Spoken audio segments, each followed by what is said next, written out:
تو इमाम बुखारी रहमतुल्लाह अलैह, अब इनके बारे में तो बड़ी बड़ी किताबें लिखी गई हैं और इनके मनाकिब और मर्तबों को बयान करने के लिए तो बहुत सारा वक्त चाहिए। अइम्मा ने बेहद इनकी तारीफ की है और खुल करके ये बात कही है कि हमारी आंखों ने इन जैसा इंसान नहीं देखा। अब इमाम बुखारी रहमतुल्लाह अलैह के बाद दूसरा मकाम मर्तबा आता है इमाम मुस्लिम रहमतुल्लाह अलैह का। इनकी सही मुस्लिम भी सही है इनके, यानी सही बुखारी के बाद सबसे आला दर्जे की शुमार होती है और सही बुखारी और सही मुस्लिम मिल करके दोनों को सही है कहा जाता है। बाज हजरात ने सही मुस्लिम को सही बुखारी पर भी तरजीह दी है, लेकिन सही बात यह है कि सही मुस्लिम के मुकाबले में सही बुखारी का मर्तबा बुलंद है और ज्यादा है। और इमाम मुस्लिम जो थे उनके असातिज़ा में सबसे ज्यादा अहमियत इमाम बुखारी रहमतुल्लाह अलैहि को हासिल थी। वो इमाम मुस्लिम के उस्ताद थे और इमाम दारक़ुतनी ने लिखा है कि लौलल बुखारी लमा जा मुस्लिम वला राह, अगर बुखारी ना होते तो मुस्लिम की चलत फिरत कहीं नजर ना आती। वह इमाम मुस्लिम को इमाम मुस्लिम बनाया इमाम बुखारी ने। ये भी बहुत बड़े माहिर हुए और फन रिजाल फन हदीस में बड़ी अजमत इनको हासिल हुई। इमाम बुखारी रहमतुल्लाह अलैह ने लिखा है, बयान किया कि मैंने बुखारी को 6 लाख हदीसों में से छांट करके तैयार किया है। और ये नहीं कि सारी सही हदीसें इसमें दर्ज ही कर दी हैं, बहुत सी सही हदीसें थी मगर मैंने उनको दर्ज नहीं किया। इमाम मुस्लिम कहते हैं कि मैंने सही मुस्लिम को 3 लाख की तादाद में हदीस होती है। ये क्या होती है इसको आप समझते चलिए, इसमें चक्कर पड़ जाता है। मुहद्दिसीन के नजदीक ये इस्तिलाह है कि एक हदीस है, अगर उसको 20 आदमियों ने सुन करके बयान किया है तो वो अपनी इस्तिलाह में उसको 20 हदीस कहेंगे। अगर 100 आदमियों ने सुन करके उसको बयान किया है तो अपनी इस्तिलाह में उसको 100 हदीस कहेंगे। तो इस एतबार से अगर चंद हजार हदीसें हैं तो सनद के फैलाव की वजह से वो कई लाख में तकसीम हो जाती हैं या कई लाख तक पहुंच जाती हैं। इस एतबार से 6 लाख और 3 लाख कहा गया है। तो इमाम मुस्लिम कहते हैं कि मैंने 3 लाख हदीस में इसको मुंतखब किया है। सही मुस्लिम की बहुत सारी खुसूसियात हैं जो सही बुखारी से जरा खासी हट करके हैं।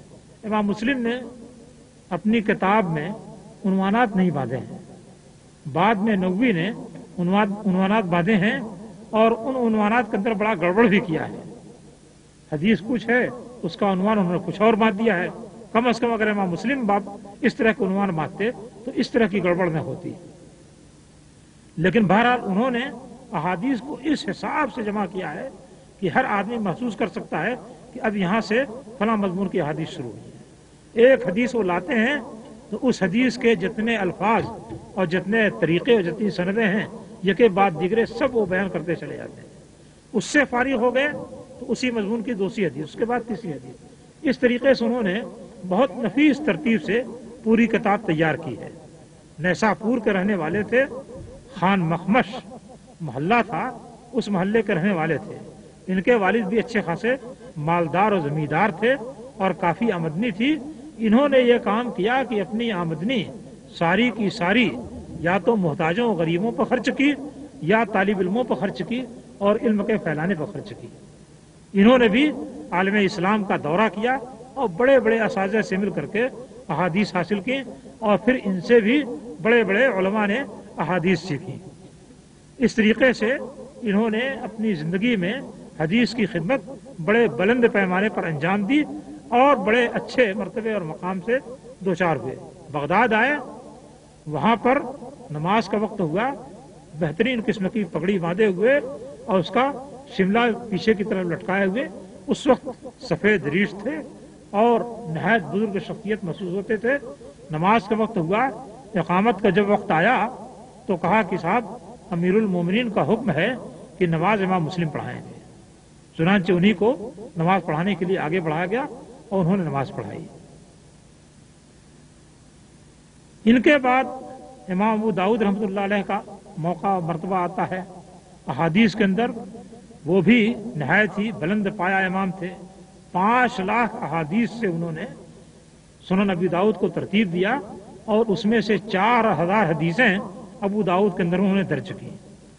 उनका ये बयान है कि जिस हदीस के बारे में मैंने कोई कलाम नहीं किया है वो हदीस या तो सही है या हसन है, उससे कम दर्जे की नहीं है। बाद अहादीस ऐसी हैं जिसको उन्होंने दर्ज किया है, ज़ईफ हैं, लेकिन ये बतलाया कि हदीस ज़ईफ है और इसके ज़ोफ को बयान करने ही के लिए हमने इसको दर्ज किया है। तो इस तरीके से उन्होंने अपनी दानिश्त में सुनन अबी दाऊद के अंदर सारी वो हदीसें जमा की हैं जो सही और काबिल कबूल हैं। ऐसी हदीसें दर्ज नहीं की हैं जो कि सही और काबिल कबूल न हो। लेकिन दूसरे अइम्मा ने उनकी जो हदीसें सही हसन के दर्जे की हैं उस पर भी कलाम किया है और उसको भी बतलाया है कि बाद हदीसें उसमें भी ऐसी हैं जो काबिल कबूल नहीं है। बहरकैफ आम तरीके से इनकी अहादीस सही और हसन दर्जे की हैं, काबिल कबूल हैं और उन्होंने अबवाब बांध करके फ़िक़ही मसाइल को बड़े नफीस तरीके से मुस्तंबत किया है और तरतीब दिया है और उन्हीं फ़िक़ही अबवाब से ये वाज़ेह होता है कि किस तरीके से अहादीस सारे मसाइल को वाज़ेह करती चली जाती हैं और अहादीस के होते हुए दूसरे मसाइल की ज़रूरत नहीं पड़ती है। अबू दाऊद के अंदर ग़ज़वात और जिहाद वगैरह के ताल्लुक़ से बाद बड़ी नफीस अहादीस मौजूद हैं और अमवाल के ताल्लुक़ से भी बाद बड़ी ऐसी अहादीस मौजूद हैं जो और जगहों पर नहीं मिलती हैं। तो इस तरीके से बहुत सी अहादीस उनके यहाँ मुनफरिद किस्म की हैं। इमाम अबू दाऊद के बाद इमाम तिरमिज़ी का दर्जा आता है। इमाम तिरमिज़ी रहमतुल्लाह अलैह ने भी जो काम किया है वो नहायत निराला किस्म का है। इमाम अबू दाऊद के मुतल्लिक़ तो बाद मुहद्दिसीन ने कहा है कि उलीन अबी दाऊद अल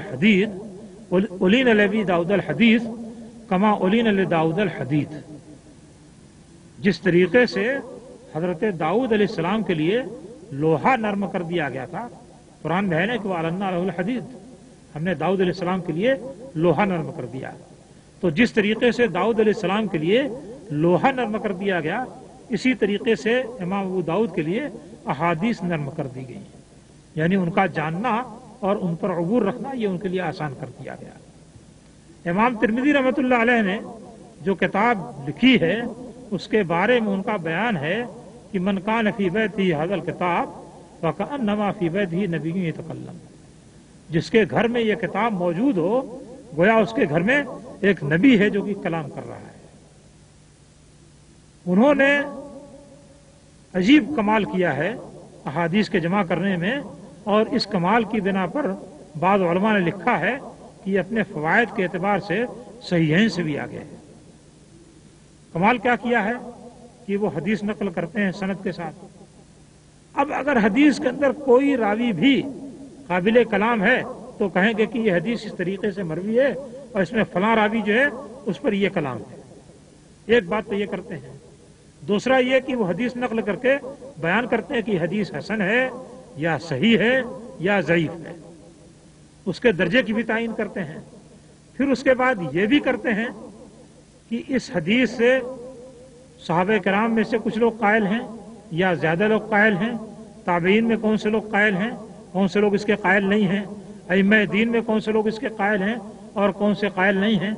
इस तरीके से वो इस उम्मत के अवाइल का, सलफ का मसलक और मजहब भी बयान करते जाते हैं उस मसले में कि कौन से लोग कायल हैं, कौन से लोग कायल नहीं हैं। ये एक मसला भी वाज़ेह हो जाता है, ये हदीस की किसी और किताब में बयान नहीं किया गया है। उसके बाद फिर उन्होंने एक काम और किया है कि जब एक मजमून की हदीस को बयान कर लेते हैं और उसके मुतालिक ये तफसीलात बयान कर लेते हैं तो उसके बाद कहते हैं कि इस बाब में फलां और फलां और फलां और फलां सहाबी से भी अहादीस मरवी हैं। तो मुख्तसर तौर पर यह बात मालूम हो जाती है कि ये जो हदीस गुजरी इस मजमून की हदीस फलां फलां फलां फलां सहाबी से भी मरवी है। थोड़े से लफ्ज में एक वाज़ेह सी बात लोगों को मालूम हो जाती है। तो ये खुसूसियात इमाम तिरमिज़ी की किताब की हैं और इमाम तिरमिज़ी का मर्तबा जो है इल्म हदीस में और फन हदीस में वो बड़ा बुलंद है। बल्कि जो तफसीलात लिखी जाती हैं उससे मालूम होता है कि फन हदीस में इनका मर्तबा इमाम मुस्लिम से भी ज़्यादा था और इमाम बुखारी के बाद इमाम तिरमिज़ी जैसा कोई इमाम नहीं था।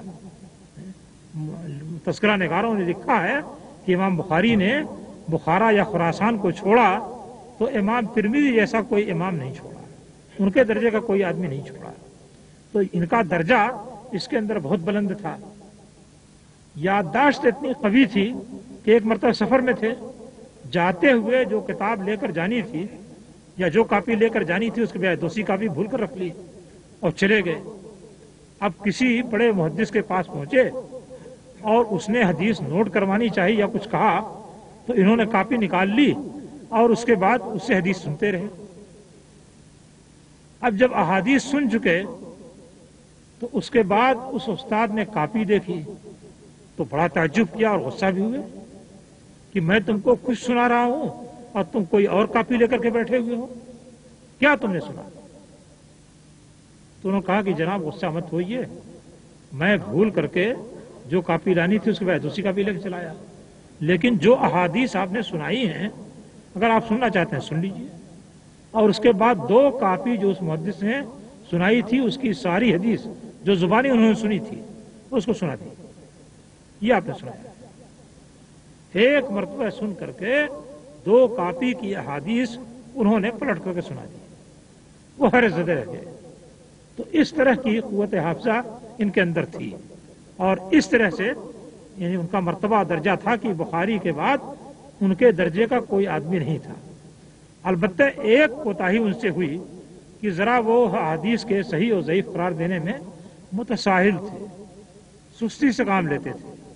جو حدیث عام تحقیق کے مطابق ضعیف ہونے کے درجے کی ہے اس کو وہ حسن قرار دے دیتے تھے, اور اسی وجہ سے ان کی کتاب کا درجہ امام مسلم کی کتاب سے نیچے آ گیا. یعنی وہ اپنے علم اور اپنی ذہانت کے اعتبار سے تو ان سے اونچے درجے کے تھے, لیکن کتاب کے سلسلے میں ان سے نیچے درجے پر آ گئے کیونکہ انہوں نے کتاب میں سستی کو جائز اور درست رکھا. امام ترمذی کے بعد امام نسائی کا درجہ آتا ہے.